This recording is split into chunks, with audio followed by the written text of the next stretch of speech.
Pessoal, bom dia, graça e paz a todos, todo mundo bem, né? Então vamos continuar nosso propósito no livro de Josué, né? Hoje, capítulo 7, Josué capítulo 7, vamos lá. Se tiver uma Bíblia aí, deixa aberta. Eu estava recapitulando sempre os capítulos, repetindo os assuntos todo domingo, mas eu vou, daqui para frente vai ficar muito acumulado, não vou ficar repetindo não, tá? Se quiser acompanhar, você volta lá nos vídeos, lá no canal da igreja e assista, que é bom, né? Tem muita gente que está acompanhando desde o início. Não pode estar aqui, então eles acompanham no canal. É importante porque senão você não entende, né? Se você perdeu alguma coisa, você tem que voltar para você poder, né? Porque é um estudo sistemático, você precisa entender por que algumas coisas estão acontecendo. Algumas compreensões vão depender dos capítulos anteriores. É a lógica, né? Vamos lá, vamos orar. Pai Santo e querido, nós queremos te bendizer, te agradecer por essa manhã estarmos aqui na tua casa. Nós queremos te agradecer porque de uma maneira muito especial o Senhor tem nos conduzido. Por isso nós precisamos sempre da tua iluminação para compreender a tua palavra. Que essa manhã seja uma manhã muito abençoada e que possamos construir coisas maiores a partir de hoje. Em nome de Jesus, amém e amém. Vamos lá. Como de costume, eu vou ler alguns versículos do capítulo 7 de Josué para a gente fazer a introdução. Na minha Bíblia tem um título, né? Isso não significa que tem que ser igual ao seu. Está escrito aqui: os israelitas são derrotados por causa do pecado de Acã. Então esse aqui é um episódio diferente do que tem acontecido nos capítulos anteriores, né? Até então, a nação de Israel tem passado por um período de ascensão, conquista, preparação, né? Conseguiram aí ter o milagre da destruição das muralhas de Jericó. Mas esse capítulo 7, ele muda as coisas, né? Ele vai mudar as coisas. Vai ser um pouco diferente. Então vamos ler alguns versículos aqui. E transgrediram os filhos de Israel no anátema. Porque Acã, filho de Carmi, filho de Zabdi, filho de Zerá, da tribo de Judá, tomou do anátema e a ira do Senhor se acendeu contra os filhos de Israel. Enviando, pois, Josué de Jericó alguns homens a Ai, que está junto a Bet-Aven, do lado do oriente de Betel, falou-lhes dizendo: subi e espiai a terra. Subiram, pois, aqueles homens e espiaram a Ai. E voltaram a Josué e disseram-lhe: não suba todo o povo, subam uns 2.000 ou 3.000 homens a ferir a Ai. Não fadigueis ali a todo o povo, porque poucos são. Assim subiram lá do povo uns 3.000 homens, os quais fugiram diante dos homens de Ai. E os homens de Ai feriram deles uns 36, e os perseguiram desde a porta até Sebarim. E os feriram na descida. O coração do povo se derreteu e se tornou como água. Então Josué rasgou as suas vestes e se prostrou em terra sobre o seu rosto perante a arca do Senhor até a tarde. Ele e os anciãos de Israel, e deitaram pó sobre as suas cabeças. E disse Josué: ah, Senhor Deus, por que com efeito fizeste passar este povo o Jordão para nos entregares nas mãos dos amorreus, para nos fazerem perecer, antes nos tivéssemos contentados em ficar além do Jordão? Então tá bom até aí. Então vocês percebem que esse capítulo, ele trata de um momento muito importante de aprendizado para a gente, porque nós passamos aqui seis 6 capítulos em crescimento. Não foi isso? 6 capítulos em ascensão, aprendizado, preparação, passando por processos de aliança, lembram lá, atravessando o Rio Jordão. E de repente eles chegam diante das muralhas de Jericó e tem um grande milagre. Então, assim, eu acho que é importante esse capítulo, não só porque ele é o 7º capítulo, né? Os outros foram 6 capítulos decorrentes, mas ele vai nos ensinar uma coisa muito importante que a gente não vai ganhar sempre, certo? A gente não vai ganhar sempre. Eu também acho que ganhar sempre não é bom. Ganhar sempre não é bom, porque a gente começa a achar que a gente está ganhando por causa da gente. A gente acha que a gente está indo bem porque nós somos bons e ninguém vai mexer com nós. Então, é uma maneira de Deus regular o nosso caráter moral e espiritual, permitindo que a gente perca, né, algumas coisas. Permite a perda de algumas coisas, né, no caminho nosso. Mas é interessante que eles vão perder por causa de erros deles. Não é erro de Deus, né? Porque a gente sempre pensa assim, Deus está me provando, né? Deus está me provando. Não, Deus prova a gente sim, mas com base nos nossos erros.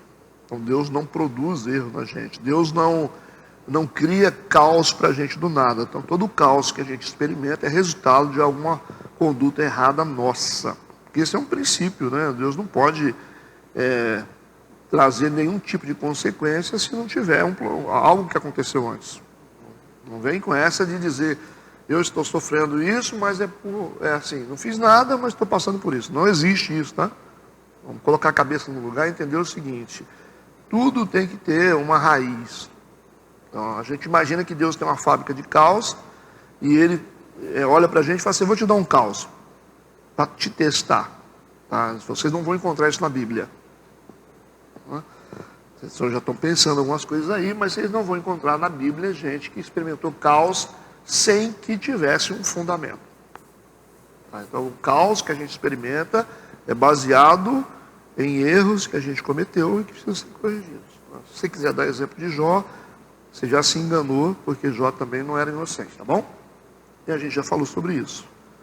Então, Deus estava fazendo com que Jó crescesse um pouco mais, porque ele tinha uma fé superficial. Ele mesmo disse, antes eu te conhecia só de ouvir falar, agora os meus olhos podem te ver. Como muitos, né? É um cara que tinha os filhos desviados, os filhos ficavam de festa em festa, a mulher do Jó também era desviada, porque ela disse, amaldiçoa o seu Deus e morre. Então Jó não era um cara tão assim, né? Não era um cara tão, a gente pensa, justo, né? Ele tinha muitas coisas que precisavam ser corrigidas. Tudo bem? Então a nação de Israel, ela vai sofrer um dano nesse caminho, né, de conquista aqui, com base também num erro cometido. Porque o texto começa assim no versículo 1. E transgrediram. Aí transgrediram. Em algumas traduções está escrito e prevaricaram. Ok? Prevaricaram. Então prevaricar tem um sentido muito importante. Né? Prevaricar é como se você cometesse um crime funcional. Prevaricação é quando você tem um ofício e você usa do seu ofício para cometer erros a seu favor. Assim, a grosso modo, tá? Você tem uma responsabilidade, eu pedi você para guardar o meu dinheiro e você não agiu certo nessa guarda desse dinheiro. Então, você tem um ofício, você tem que cumprir esse ofício e você deixa de cumprir esse ofício com base nas suas vontades, nos seus desejos, não sei, cobiça, alguma coisa assim. Isso acontece muito na política, né? Crime de prevaricação. Os caras que deveriam tomar conta, os caras que deveriam ser guardiões, eles usam do poder para poder se beneficiar. Entendeu o que eu estou falando? Por isso que algumas traduções, no original, está escrito prevaricaram. Esse é o sentido certo. Mas por que prevaricaram? A gente vai entender por quê. E transgrediram ou prevaricaram os filhos de Israel no anátema, né? O que é anátema? É maldição. Anátema significa maldição. Algo que Deus disse, não toca nisso, senão você vai ser amaldiçoado. Não mexa com isso, senão você vai ser amaldiçoado. Não faça isso. Então, o anátema é o resultado de uma quebra de um princípio proibido por Deus e que você cometeu. Anátema é maldição. Por isso que eles transgrediram os filhos de Israel no anátema, certo? Algo que foi proibido e eles fizeram. E está falando que foram os filhos de Israel que fizeram isso. Aí começa a citar depois, porque Acã, aí diz quem foi, né? Uma pessoa só que fez e sobrou para todo mundo. Porque Acã, filho de Carmi, filho de Zabdi, filho de Zerá, da tribo de Judá, será que ele é filho de todo mundo aqui? Tem 3 pais? Não. Está falando sobre a descendência, a geração dele, o pai, avô, bisavô, entende? É isso que está falando. Porque tem gente que acha que ele tinha 3 pais, né?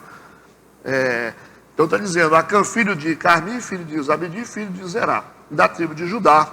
Opa, essa tribo é importante, hein? A tribo de Judá é a tribo mais importante de Israel. Porque dessa tribo veio Jesus, rei Davi. E esse Acã era dessa tribo. E diz que ele tomou do anátema, algo que Deus havia proibido. E a ira do Senhor se acendeu contra os filhos de Israel. Interessante, não é? Deus estava lá com a ira dele contida e de repente algo é feito que, é um estopim. Riscou o fósforo na ira de Deus, né? É como se você tivesse lá um tanque cheio de combustível e de repente você foi lá e... Deus é assim, né? Como se fosse um grande tanque de combustível, né? Você pode usar esse combustível para coisas boas, ou esse combustível pode ser usado para te matar também, né? Entende a analogia do que eu estou falando? E essa é a linguagem que está sendo usada, porque e a ira do Senhor se acendeu. Foi acendida, né? Foi despertada essa parte de Deus que traz juízo sobre os homens. Deus é amor, mas Deus também é juízo e justiça, não é isso? Sim. E quando essa ira é liberada, fica difícil, igual lá em Sodoma e Gomorra. Quando a ira é liberada, nem Deus consegue conter a ira dele. Entende o que eu estou falando? Então a ira de Deus liberada está acima também daquilo que Deus pode fazer. Você vê que Sodoma e Gomorra, o próprio Deus teve que tirar Ló e a família de dentro de Sodoma e Gomorra para salvar eles dele mesmo. Já viu um negócio desse? Deus salvando Ló e a família, salvando de quem? Dele mesmo. Interessante, né? Isso. Porque essas reações que são provocadas através da quebra do princípio, elas são, às vezes, maiores do que Deus. Deus não tem como controlar. O que ele pode fazer é tentar salvar a gente. O que aconteceu com Jesus, né? A crucificação foi uma forma de Deus salvar o mundo do diabo? Não, dele mesmo. Ok? Porque o diabo não é nada em relação a Deus. Então, estava salvando dele mesmo. O diabo é uma varinha que fica no canto da sala, né? Que Deus usa para corrigir a gente. Não dá para a gente achar que o diabo é do tamanho de Deus, né? Vocês acham que dá? É o arqui-inimigo de Deus. Nunca foi e nunca será. Ele é nosso inimigo. Mas ele não é do tamanho de Deus. E, embora algumas pessoas gostem de colocar o diabo numa posição que ele não tem, né?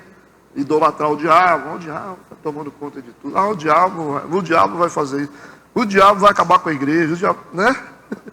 Por isso que ele cresce tanto, né? A gente que faz ele crescer. Então Deus é grande. O diabo é apenas uma vara de correção de Deus, de disciplina de Deus. Igual as mães antigamente tinham as suas varinhas de goiaba no canto da sala, ou no canto da cozinha. Deus também tem a sua varinha de correção, chamada Satanás. Entenderam isso que eu estou falando? Então vamos lá. Então esse primeiro versículo nos dá um resumo do que vai acontecer no decorrer de todo o capítulo. Simples de entender. Transgrediram, prevaricaram os filhos de Israel no anátema, né? Algo que era proibido e foi feito. Porque Acã, filho de Carmi, filho de Zabdi, filho de Zerá, da tribo de Judá, tomou do anátema e a ira do Senhor se acendeu contra os filhos de Israel. Então esse aqui é o resumo de tudo que vai acontecer. A ira se acendeu. E os versículos posteriores serão o desdobramento do que vai acontecer. Tudo bem? Entender o sentido da palavra transgressão. Ok. E é uma transgressão que a gente chama de prevaricação, porque Acã era um dos oficiais de Israel. Ele tinha uma posição de liderança. É por isso. Por isso que foi tão forte essa conduta dele. Teve uma consequência tão grande, porque ele tinha uma posição de liderança e era para ser um guardião responsável pela transição do povo no deserto. Ele tinha essa responsabilidade de zelar, cuidar do povo. A gente vai falar um pouquinho também sobre a função da tribo de Judá. Cada tribo tinha uma função específica. Tinha uma tribo que cuidava das cargas, outra tribo cuidava da saúde, outra tribo cuidava da guerra. Era tudo bem organizado. E Judá tem uma função muito importante. Por isso que o crime aqui é de prevaricação. Entendido? Quando você tem uma responsabilidade e você não faz. Parece que tudo estava bem até agora, né? Mas houve uma mudança de comportamento deles, do povo de Israel. Vamos seguir. O que Deus determinou antes? Vamos ver capítulo 6, versículo 18. O que Deus falou para eles? Depois que eles conseguiram entrar em Jericó, após a derrubada da muralha. O que Deus determinou? Vamos ver Josué capítulo 6, versículo 18. Aí Deus disse o seguinte, pela boca de Josué. Tão somente, olha, ele está dizendo, a coisa mais importante que vocês devem fazer, ou não fazer, né? Guardai-vos do anátema, para que não toqueis, nem tomeis alguma coisa dele. Cuidado. Tem muita coisa lá que está consagrada a demônios. Tem muita coisa lá dentro que, nas mãos desse povo, que eles usam que vocês não podem tocar. Ok? Que está amaldiçoado. E ele diz, não toqueis, nem tomem alguma coisa dali. Foi avisado antes, né? E assim, se vocês tocarem, vocês façais maldito o arraial de Israel e o perturbeis. Então, se vocês tocarem coisas que estão objetos proibidos lá dentro, por causa da cobiça de vocês, né? Esse é o problema. Né? Às vezes você tem uma posição na igreja, mas a cobiça, né? A vontade de ter aquilo que você não pode ter, né? Vocês vão se fazer malditos. Vocês vão atrair maldição para cima de vocês. E vocês vão ficar perturbados. Tá? Não é porque... É porque vai ser quebrado um princípio. Por isso, vai vir consequências. Vão abrir uma brecha de todo tamanho. Para Satanás atuar na vida de vocês. Então vamos devagar aí. Toma cuidado. Foram avisados antes, né? Então a essência de uma obediência completa é aprender a refrear a cobiça. Você não pode ir além daquilo que Deus permitiu. Ok? Esse é um grande desafio para a igreja. Não tente ir além daquilo que Deus permitiu. A gente tem essa mania, né? Ir além. Calma. Você está aqui para guiar o povo. Você não está aqui para ser um general. Okay? Você está aqui para tomar conta do dinheiro. Você não está aqui para se favorecer do dinheiro. Você está aqui para cuidar de um povo que é meu. Lembre-se que esse povo é meu e não é seu. Porque às vezes o pastor acha que o povo é dele, né? Então assim, a gente costuma passar dos limites como cristãos, às vezes até nos dons, né? Não fale nada além do que eu revelei. Cuidado, né? Mania de profeta, né? Falar além daquilo que Deus falou. Fala quando acha que não está bom, inventa. Porque existe a revelação de Deus e existe os nossos sentimentos, as nossas vontades, né? O que a gente acha que a gente não consegue separar muito bem isso. Não é verdade? Então, a gente volta e meia vê essas coisas dentro de igreja, não duvidando do dom das pessoas. Mas calma lá, né? Calma lá. Vai querer tomar conta da minha vida agora? Já falou? Eu já falei muitas vezes com muita gente que foi usada por Deus para falar comigo, falar as coisas comigo. E falou, ok. Se for de Deus, vai cumprir.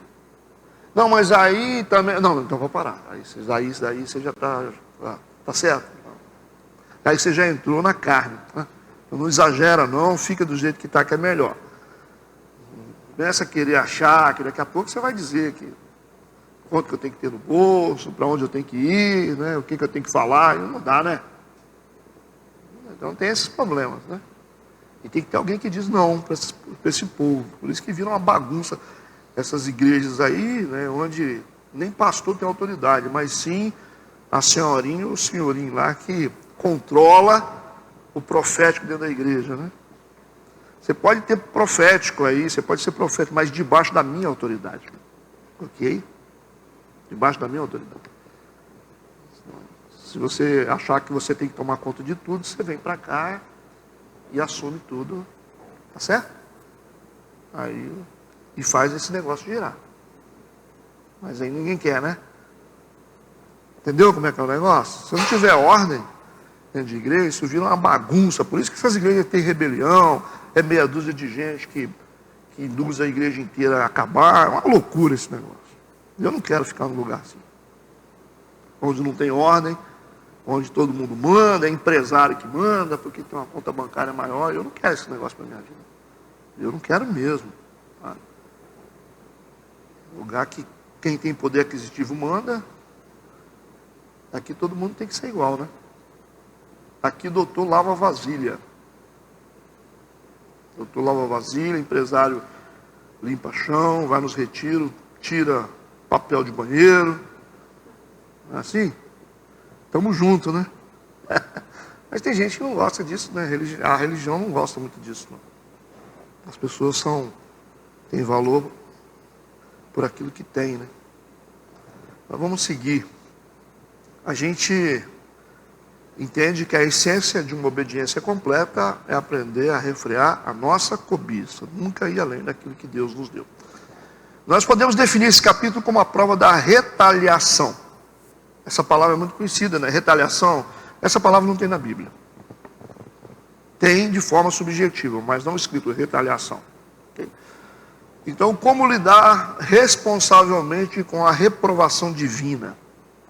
Como que a gente vai aprender a lidar com a reprovação divina? Quando tudo está indo bem, é muito fácil ser cristão. Mas eu quero ver ser cristão quando as coisas não vão bem mais. Como vai acontecer aqui. Eles precisam disso. Eles precisam andar com Deus quando as coisas não dão certo. Não é verdade? A gente tem que aprender a andar com Deus quando as coisas não vão bem. Por isso que esse capítulo fala sobre retaliação. Eles vão sofrer o dano. Né? O que é retaliação? Retaliação é um princípio de Deus que usa a derrota como disciplina para parar a gente. Isso é retaliação. É uma estratégia de Deus, que Deus vai usar a derrota para parar você, quando você está indo para um caminho errado. Ou seja, a retaliação é quando Deus nos corrige através dos inimigos. É quando Deus permite que o inimigo acesse a nossa vida para nos corrigir. Entendido? Maturidade por isso, tá? Então, a culpa do pecado, a gente percebe, é pessoal. Sim, porque quem cometeu o pecado aqui foi Acã. Não foi o povo. Mas a consequência do pecado é corporativa. É ou não é? Claro que é. Se você cai, vai sobrar para todo mundo. Você está no mesmo corpo. Sempre é assim. A culpa é individual, mas a consequência é corporativa. O filho paga, a filha, a esposa, paga todo mundo. É isso? Por isso que o versículo 11, se você quiser dar um pulinho para lá, vai dizer o seguinte: Israel pecou. Por que foi Israel que pecou? Por causa da consequência.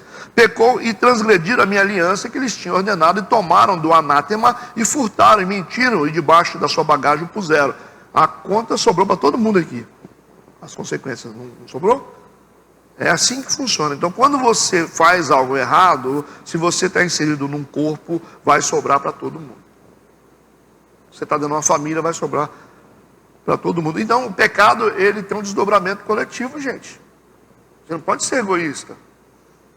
Você acha que a sua esposa não vai ser afetada? Você acha que seu marido não vai ser afetado? Você acha que seus filhos não vão ser afetados? Ou você acha que as suas ovelhas não serão afetadas? Os seus discípulos não serão afetados? Então você não é dono da sua própria vida. Entendeu o que eu estou falando? Se nós estamos inseridos num corpo, nós somos igreja, nós não estamos sozinhos. E o que a gente faz de errado vai trazer consequência espiritual para todo mundo. Entendido? Por isso que o versículo 11 está dizendo, Israel pecou. Pastor, mas não foi o Acã? Não tem como um do corpo pecar sem que os outros sofram. Por isso que a gente fala muito sobre Santa Ceia. Às vezes as pessoas dizem assim, todo mundo pode tomar Santa Ceia, né? Não, não é todo mundo pode tomar Santa Ceia. Santa Ceia é para a comunidade que está em comunhão. A Santa Ceia é para membros de um corpo. Não é verdade? Porque quando você coloca uma pessoa que não é membro do corpo para participar de uma comunhão, que é de um grupo só, o que está acontecendo? Você vai receber as consequências dos pecados daquele que tomou a Santa Ceia junto com você. Está participando de um sangue, do mesmo sangue. Vocês acham que é certo? Chega um ímpio aqui, entra, vem aqui na frente e pega a Santa Ceia. Vocês acham certo isso?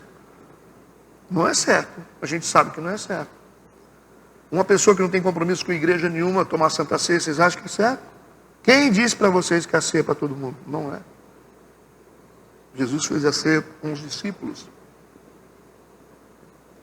E ele disse, fazer isso em memória de mim até que eu venha. Então nós não podemos, porque nós achamos Santa Ceia é para todo mundo, pastor. Não. Todo mundo que queira ter aliança. Todo mundo que queira assumir a responsabilidade de andar na mesma comunidade, debaixo dessa disciplina espiritual, sim. Sim, claro. Senão daqui a pouco nós vamos sofrer dano de coisas que a gente não tem culpa. O que está acontecendo, pastor, com a igreja? Essa cambada que você botou para dentro aí, que está todo mundo aí, né? Que ninguém sabe quem são. Por isso que gente que some de igreja, eu tiro do hall. Tem gente que acha que está no hall de mesmo, já está fora, já faz tempo. Por quê? Porque isso traz peso para a igreja. O que essa turma está fazendo lá fora? Vocês estão sabendo? Você está sabendo o que essa turma está fazendo lá fora? O que eles estão arrumando lá fora? E eles estão no corpo, gente.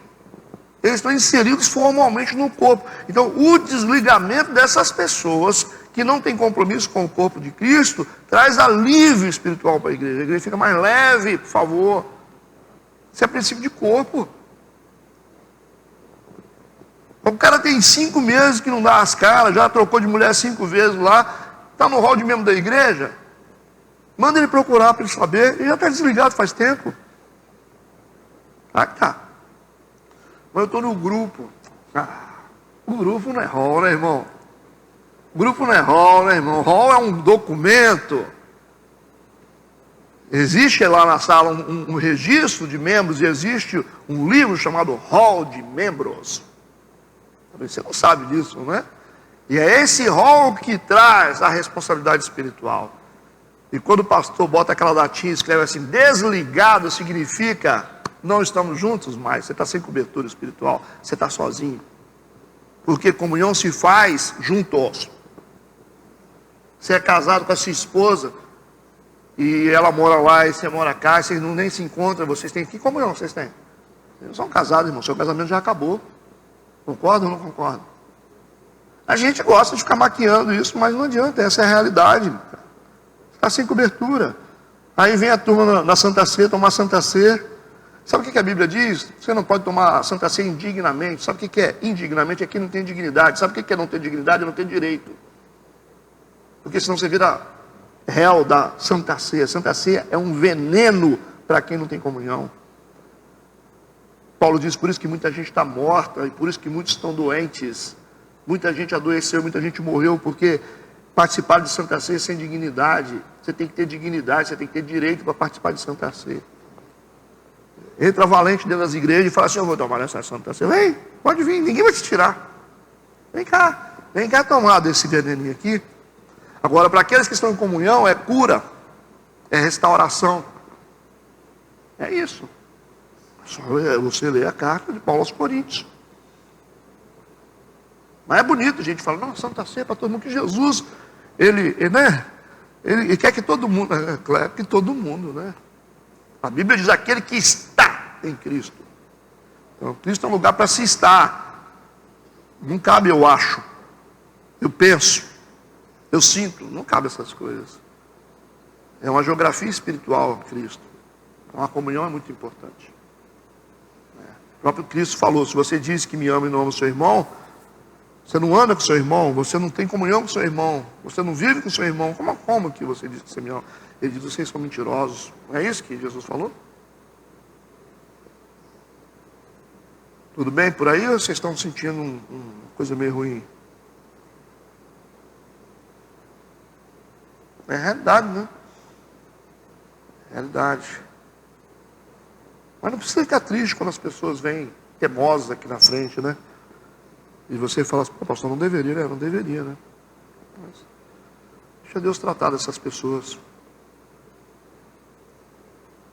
O versículo 2 diz assim, aí começa a história, como é que aconteceu. Enviando, pois, Josué de Jericó alguns homens a Ai. Vocês vão entender porque que a gente pode dar o título desse capítulo como vencendo a fortaleza de Ai. Ou é o desafio da fortaleza de Ai. O significado do Ai aqui. Né? Enviando, pois, Josué de Jericó alguns homens a Ai, que está junto a Bet-Aven, do lado do oriente de Betel, falou-lhes dizendo, subi e espiai a terra. Subiram, pois aqueles homens espiaram a Ai. Então o mapeamento aqui foi feito, estratégia militar, vamos lá olhar como é que está. O Josué conhece a capacidade de guerra do povo dele, conhece a capacidade espiritual, afinal, esse exército já venceu batalhas maiores com pouca gente. Então a gente está tranquilo. Então ele fez análise aqui. Versículo 3. E voltaram a Josué e disseram-lhe, não é necessário subir todo o povo. Ele falou, não suba todo o povo, vamos subir só uns 2 ou 3 mil homens. Tá? Por quê, né? Não precisa fadigar ali todo o povo, porque eles são poucos. São poucos. Entendeu? Por quê? Porque Ai, na verdade, era um lugar, assim, para aquela época era grande, né? Porque tinha 12 mil habitantes. 12 mil na época daquela, Colatina tem o quê? 130 mil? 135, 140, não sei. Mas para aquela época era muita gente. Mas, como Josué já estava acostumado a vencer guerras maiores, ele falou, não, gente, vamos mandar só uns 2, 3 mil homens aí, a gente já dá conta desse negócio todo aí. Dentro da proporção de potencial espiritual que a gente tem, a gente está com Deus. É assim, a nossa conta é assim. Nós que andamos com Deus, a gente sabe que a gente consegue vencer guerras maiores. Ok? Um persegue 1000. A gente sabe que a gente derruba muralhas grandes. A gente sabe que a gente derruba gigantes, mesmo sendo Davi. Então esse é o nosso potencial de guerra, de enfrentamento, porque maior o que está em nós do que o que está no mundo. O crente tem que fazer sempre essa conta, né? Maior o que está em nós. Então quando a gente for enfrentar uma guerra, a gente tem que saber que aquele que está em nós é maior do que a guerra que a gente enfrenta. Isso é normal. Então Josué está dentro dessa visão. Tipo assim, Deus está com a gente, então nós somos maioria. Então não vamos mandar todo mundo lá para se cansar. 12 mil habitantes lá na cidade, né? A gente manda aí 2 a 3 mil homens e já está tranquilo. A gente tira isso tranquilo. Entendeu? É isso que está acontecendo. Ele diz, não vamos fadigar o povo. Eles são poucos. Então essa proporção, Josué já sabe, né? Com base nas experiências passadas. Vamos ver o que vai acontecer então, né? Vamos ver se o Davi consegue matar o Golias. Né? Vamos ver. Vamos ver se um exército, uma nação consegue derrubar a muralha de Jericó. Versículo 5. Assim subiram lá do povo uns 3.000 homens, os quais fugiram diante dos homens de Ai. Uai, o que houve? Começaram a guerrear, já caiu ali, já 30 e poucas pessoas já. Logo no início da batalha. Aí o povo ficou assustado, né? Eles já chegaram apanhando. Deve ser esquisito, né? Igual quando você está acostumado a fazer as coisas, de repente você vai lá e dá uma pane. É isso? Você já pensou? Você está cantando, Deus te usa, aquela coisa toda assim, né? Eu já vi isso acontecer. Uma vez com uma pessoa que Deus usava muito, cantando muito bem. E essa pessoa, de repente, largou as coisas de Deus, abandonou as coisas de Deus, ficou com a vida sem comprometimento. Aí passou alguns anos, essa pessoa foi lá cantar. Deu uma pane em cima. Entendeu? Igual o Sansão, deu uma pane assim. A pessoa parece estar perdida, não conseguia acertar a nota, ficou um negócio doido. E a pessoa, depois daquilo, nunca mais subiu. Então, nunca mais foi a mesma pessoa. Porque a gente acredita que aquilo que a gente tem porque a gente é capaz, porque nós construímos. Entendeu? Então, nós temos essa sensação. Então é nos momentos difíceis que a gente enfrenta que a gente descobre que aquilo que a gente tem foi dado por Deus, não é nosso. Se eu cheguei até aqui, se você chegou até aqui, é porque Deus te trouxe. Por favor, tá? Vocês que estão crescendo aí espiritualmente, financeiramente, nunca esqueça disso. Nunca esqueça disso. Existe uma força espiritual que está conduzindo a sua vida. Você não ficou bom, não. Você não ficou bom. Você não ficou poderoso. Não, você não ficou. Porque tudo vem de Deus. Nele nós vivemos, existimos e nos movemos. Toda a existência humana está contida em Cristo. Então, se a gente resolve abrir mão de Cristo, a gente abre mão da vida. A gente abre mão da existência. É isso aí. Ele disse, eu vim para que vocês tenham vida, e vida em abundância, tá? Então, vamos lá. Então, assim, esse negócio a gente tem que tomar cuidado o tempo todo, né? Daqui a pouco, porque quando a gente acha que a gente está fazendo porque nós somos bons, a gente vai querer extrapolar os limites. Esse foi o pecado de Acã. A gente pensa assim, não, eu vou fazer o que eu quero, que não vai dar nada. Deus vai respaldar. Ok? Subiram lá, 3.000 homens, os pais fugiram diante dos homens de Ai. E os homens de Ai feriram deles uns 36. Logo no início, né? Logo de entrada, 36 já caíram. Aí eles falaram, o que está acontecendo aqui? Peraí, cadê Deus, né? E os perseguiram desde a porta até Sebarim, e os feriram na descida. E o coração do povo se derreteu e se tornou como água. Todo mundo com medo, todo mundo desesperado. Meu Deus, o que está acontecendo? Né? Então foi uma resistência inesperada e a perda inicial de 36 homens no início da batalha. Eles ficaram assustados. Como assim? Eles já eram acostumados a derrotar todo mundo que vinha na frente. Então a estratégia de Josué ela foi correta, tendo como base o poder espiritual que estava sobre Israel. Ok. Ele vai enviar primeiro espias, sondar o território e se preparou logisticamente para a guerra, confiando na presença de Deus também. Mas o que Josué não sabia era que o Acã, ele tinha tirado os cartuchos dos revólveres. Ele não sabia, cara. Ele não sabia que o Acã tinha desobedecido a Deus e que a desobediência de Acã sobrou para todo mundo. Porque a consequência é coletiva. Entendeu? Entenderam a linha de raciocínio agora? Então no versículo 6, o que Josué vê diante? Quando chega aqueles homens desesperados, amedrontados, a Bíblia diz que Josué rasgou as suas vestes e se prostrou em terra sobre o seu rosto perante a arca do Senhor, diante do Senhor até a tarde.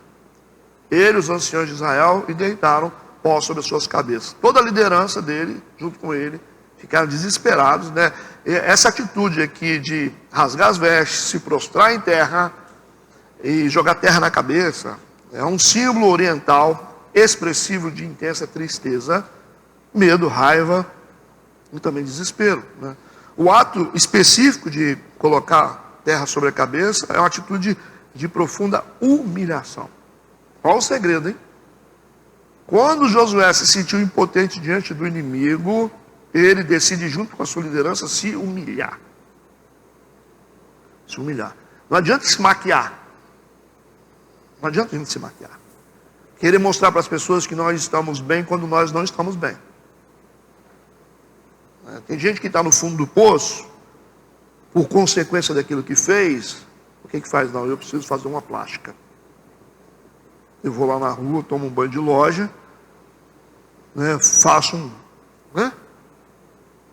uma recarga de botox, que eu fico...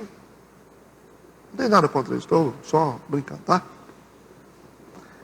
E a pessoa fala assim, não, infelizmente, assim, a pessoa quando ela está quebrada, por consequência de erros, geralmente algumas pessoas quando são orgulhosas, elas vão lá e compram um carro novo. Para maquiar a falência. Ou começam a colocar coisas na internet que não está acontecendo. Geralmente. Então, você começa a colocar assim, coisa tipo assim, para despistar o que está, ou maquiar, ou para acobertar uma realidade. Então, o acobertamento de realidade se dá através de algumas atitudes assim. Também não estou generalizando. Tá? Entendeu o que eu estou falando? Às vezes quando você tem um excesso de alegria sendo apresentada numa rede social, esse excesso de alegria pode estar maquiando uma dor, um medo, uma fraqueza ou uma situação extrema. Certo? Às vezes assim. Ou quando você tem uma propaganda de muito equilíbrio, isso pode estar revelando um desequilíbrio interno. O Jefté fazia isso. Lembra do trauma de Jefté? Ele se transformou num grande guerreiro que ganhava todas as guerras, não porque ele era um cara bom, é porque ele queria encobrir rejeição. Ele foi rejeitado pelo pai, rejeitado pelos irmãos, a mãe dele era prostituta, então ele tinha que ganhar a guerra, e ele chegou para Deus e disse, se eu ganhar essa guerra, eu faço o que o Senhor quiser, eu entrego o que tiver na minha casa. O negócio dele era ganhar a guerra, a necessidade de autoafirmação, encobrindo uma doença emocional. Então, a necessidade de autoafirmação, ela encobre doenças emocionais. Não é isso, doutor? Então, acontece muito disso quando você vê tudo que é demais está mostrando doença. Excessos. Até excesso de amor. Aqueles excessos de... Às vezes você tem em público um casal que fica aquele excesso de pega-pega, aquele negócio, aquele excesso assim. Às vezes você tem uma disfunção no casamento, lá, e no meio das pessoas ali, está tentando revelar, está tentando dizer que não é aquilo. Às vezes é uma maneira de dizer que não está acontecendo. Isso é uma estratégia psicológica, lógico. Né? Então todo excesso é perigoso, todo excesso revela alguma coisa. Tudo que é demais, calma aí, vamos devagar, né? A gente não é tão santo assim, né? Às vezes você chega perto, porque eu sou... Não, a gente não é tão santo assim. Eu perto de você, eu me sinto tão pecador. Não tem gente que é assim? É tão espiritual que eu falo, gente, vou falar a verdade com você. Um dia eu vou chegar lá, porque tem gente que é tão santo, tão assim, sem defeito, que eu me sinto um pobre miserável. Não é isso que a gente sente às vezes? Fulano é tão feliz, né? Que felicidade é essa, né? Não tem momento difícil, não? A vida não é mole, não, né? A vida não é fácil, né? A vida é difícil e a gente sabe que algumas realidades são terríveis. Mas a atitude de Josué foi excelente. Quando ele viu que as coisas não estavam indo bem, quando a coisa parou de funcionar do jeito que funcionava antes, quando ele viu o seu exército voltando, desesperado, a primeira coisa que ele vai fazer aqui, olha o que vai dizer, rasgou suas vestes. Opa, peraí, o que está acontecendo? Humilhação, profunda humilhação. Então, uma lição interessante aqui também sobre Josué e seu povo, as nações orientais são conhecidas por usar ações, por isso que eles rasgam as vestes e jogam terra sobre a cabeça, ao invés de palavras. E eles, quando eles querem mostrar para Deus o que eles estão sentindo, eles fazem coisas. E eles falam poucas coisas. Certo? Eles demonstram o sentimento através do que eles estão fazendo. Por isso que eles são pessoas de ação e de poucas palavras, para expressar uma emoção muito forte. Certo? Pó ou cinza sobre a cabeça indica luto profundo e verdadeiro arrependimento. E até então ele não sabe nem o que está acontecendo, né? Ele só sabe que ele perdeu. Ele fala, alguma coisa está acontecendo de errado, e agora ele vai para o caminho da humilhação e não da exaltação. Versículo 7, e disse Josué, aí ele vai falar com Deus, né? Agora veja bem, essa fala de Josué aqui é uma fala autêntica.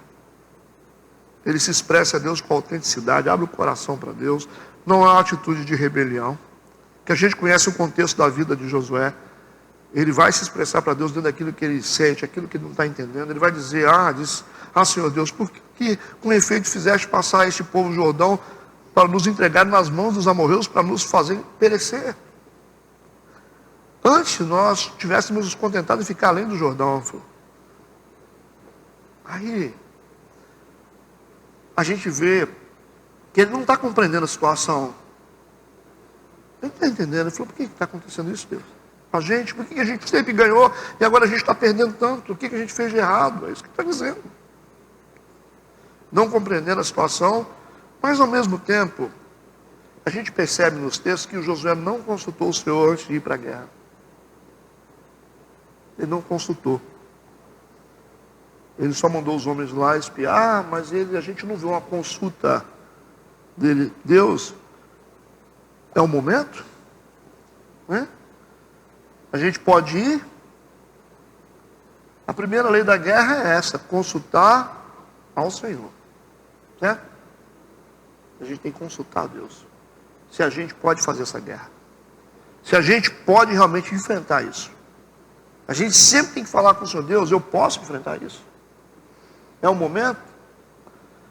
Então vamos ler 2 Samuel capítulo 5, vamos ver um homem segundo o coração de Deus, como é que ele faz? 2 Samuel capítulo 5, versículo 17 a 19. 2 Samuel capítulo 5, versículo 17 a 19. Então vamos prestar atenção nos detalhes do texto. Davi. Diz assim: ouvindo, pois, os filisteus que haviam ungido a Davi rei sobre Israel, todos os filisteus subiram em busca de Davi. Está vendo? O que ouvindo Davi desceu à fortaleza, e os filisteus vieram e se estenderam pelo vale de Refaim. Versículo 19, e Davi consultou ao Senhor. Foi isso? Davi consultou ao Senhor, dizendo, subirei com os filisteus? E olha que o Davi era um homem de guerra, conhecia estratégia militar, mas ele pergunta para Deus, versículo 19, Davi consultou o Senhor dizendo, subirei contra os filisteus? Segunda pergunta, entregar-vos nas minhas mãos? Ele está dizendo, eu posso lutar contra eles? É a primeira pergunta. A segunda pergunta de Davi, eu vou ganhar a guerra? Porque uma coisa é você lutar, outra coisa é você ganhar a guerra. O Senhor vai me entregar nas minhas mãos eles? E disse o Senhor a Davi, sobe. Primeira resposta de Deus, precisa, pode subir, vírgula. Segunda resposta, porque certamente entregarei os filisteus nas tuas mãos. Aí foi. É isso? Agora vamos para o versículo 22 do mesmo capítulo 5. Vamos à segunda fase da guerra. E os filisteus tornaram a subir e se estenderam pelo vale de Refaim. Versículo 23. E Davi fez o quê? Você acha que Davi se contentou com a primeira estratégia de subir? Não, ele precisa de ouvir outra palavra de Deus. O problema é esse. Deus não fala uma vez só, Deus fala várias vezes para a gente. A gente anda no compasso da palavra.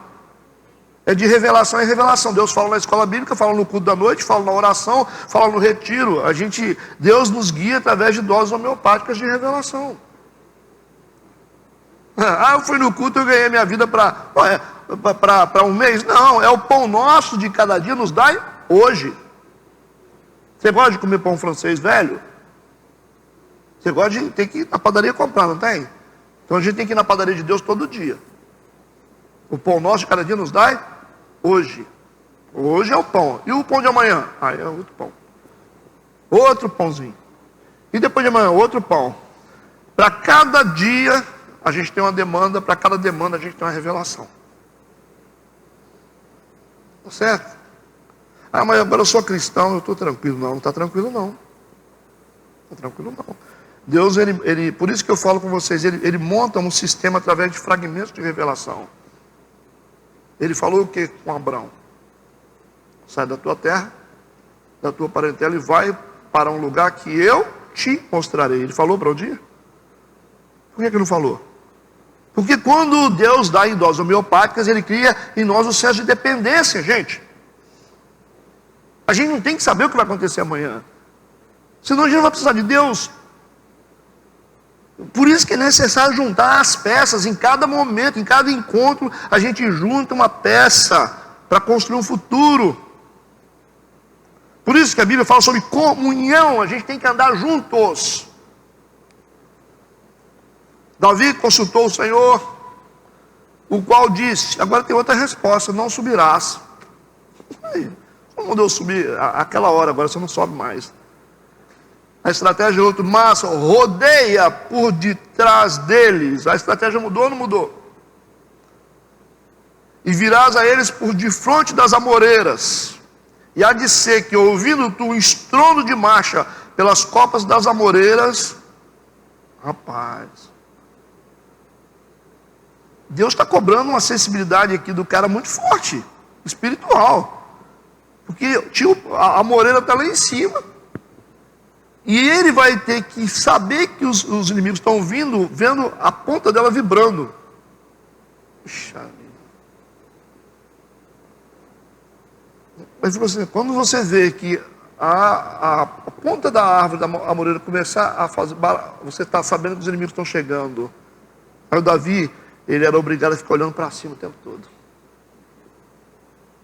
Então o que Deus está dizendo para ele? Fica olhando para cima, meu amigo. Você vai saber tudo o que vai acontecer. A amoreira é só uma estratégia para manter a cabeça dele erguida para cima, para o céu. Entendeu? Se você quer vencer guerra, olha para cima que eu te dou a resposta. Olha para mim que eu te dou a resposta, tudo que você precisar. Fica olhando para os lados, não. Ele ficou assim. Aí a estratégia está aqui. O Senhor saiu então, diante de ti aferiu o arraial dos filisteus. Deus foi na frente, já abalou os inimigos, no versículo 25, que fez Davi assim como o Senhor lhe tinha ordenado, feriu os filisteus desde Gibeá até chegar a Jezé. Porque Deus já tinha batido eles antes. Eles já chegaram perto de Davi sem força, meu amigo. Entenderam isso? Sigamos. Versículo 8.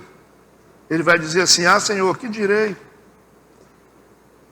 Pois Israel virou as costas diante dos inimigos. Os inimigos botaram a gente para correr.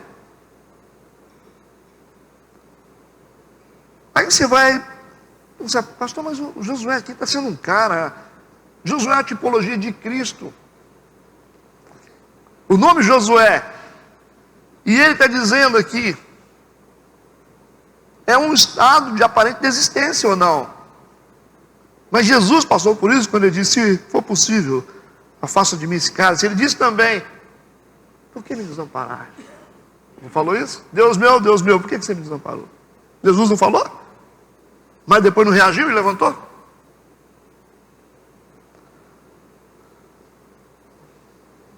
O Josué entendeu que aqui Deus havia retirado a sua ajuda. Ele falou, Deus saiu. E agora, a coisa ficou feia. Nós estamos sozinhos. Ele falou, Deus saiu, cara. Ninguém consegue ganhar nada mais. Porque quando Deus sai, meu amigo, aí acabou. Você pode fazer o que você quiser. Você pode juntar as suas habilidades, a sua faculdade. Pode fazer o que você quiser. Usa a sua inteligência. Você trabalha até de madrugada. Vai lá. Faz. Pode sapatear. Você vai ver o que vai acontecer. Nada. Você vai sair do lugar.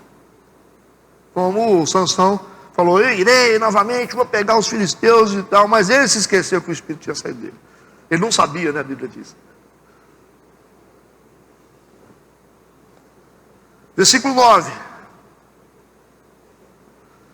Agora uma coisa muito importante aqui para a gente falar. Nós vamos abrir um parênteses aqui, tá?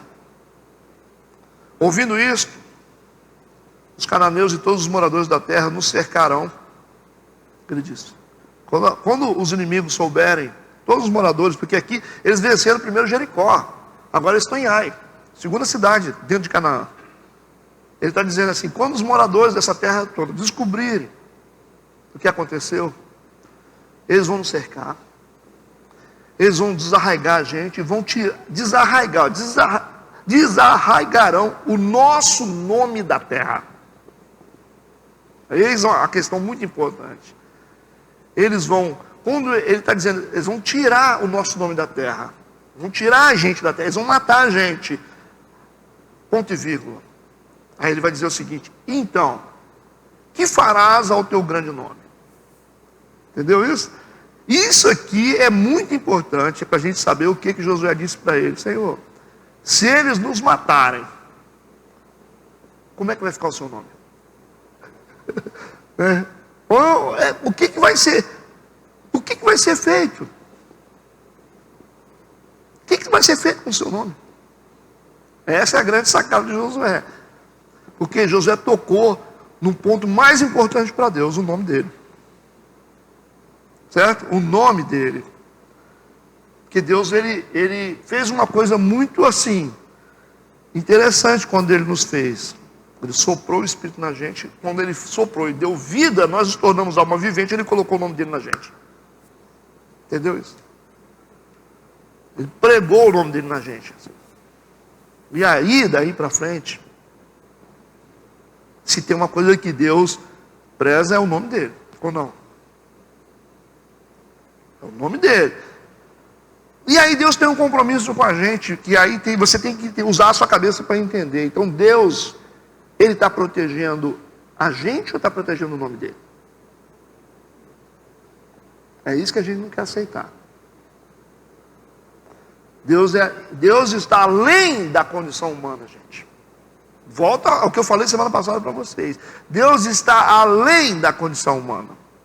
Além da condição humana. Quando Deus se fez homem, ele se diminuiu absurdamente. Entenderam isso? O verbo se fez carne e habitou no nosso meio. O que está dizendo? Deus se reduziu tanto que chegou à condição humana. Entendeu o que eu estou falando? Ele se reduziu a uma condição ínfima. Aí,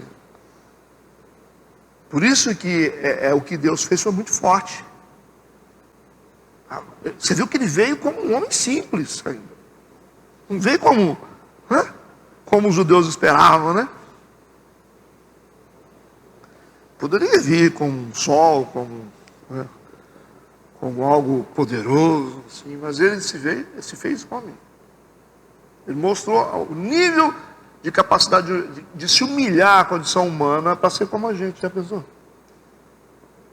Aí eu estou tentando construir alguma coisa na cabeça de vocês, para vocês saberem separar o que vocês acham a respeito de Deus e o que Deus é. Para você ter maturidade espiritual. Não tem a ver com aquilo que a gente pensa. Tem a ver com aquilo que a Bíblia diz. Eu espero que vocês sejam preparados para ouvir o que eu vou ler. Tá? Vamos analisar aqui alguns versículos. Volto a fazer a pergunta. Deus está protegendo a gente ou está protegendo o nome dele? É ruim falar isso, né? Dá uma sensação que ele é egoísta, não dá? Não dá essa sensação. Não dá essa assim, poxa, espera aí. Está protegendo a gente? Eu achei que eu era mais... Está protegendo o nome dele. Por que está protegendo? Porque ele colou o nome dele na gente. E se a gente se perde, ele perde o nome dele. Se o diabo destrói a gente, destrói o nome de Deus. Ele vai explicar isso aqui. 2 Crônicas, capítulo 7, versículo 14. Por favor. Maturidade para entender isso aqui. 2 Crônicas, capítulo 7, versículo 14. É um dos versículos que eu vou usar. Depois eu vou usar outros. O texto que vocês conhecem bem. Só para a gente abrir o entendimento. Ele diz assim: e se o meu povo que se chama pelo meu nome. Não é assim que começa? O meu povo que se chama pelo meu nome. Nós somos chamados pelo nome de Deus. Então nós carregamos o nome de Deus. Só para a gente fazer essa introdução. Se o meu povo que se chama pelo meu nome, eles só existem porque eles têm meu nome. Se eles se humilharem, né? Se orar, buscar minha face, se converter os seus maus caminhos, vocês conhecem o texto. Só queria dizer que nós somos o povo, nós somos chamados porque nós carregamos o nome de Deus, ok? Agora vamos para Ezequiel 36, versículo 16 em diante. Ezequiel, capítulo 36, versículo 16 em diante. Vamos lá.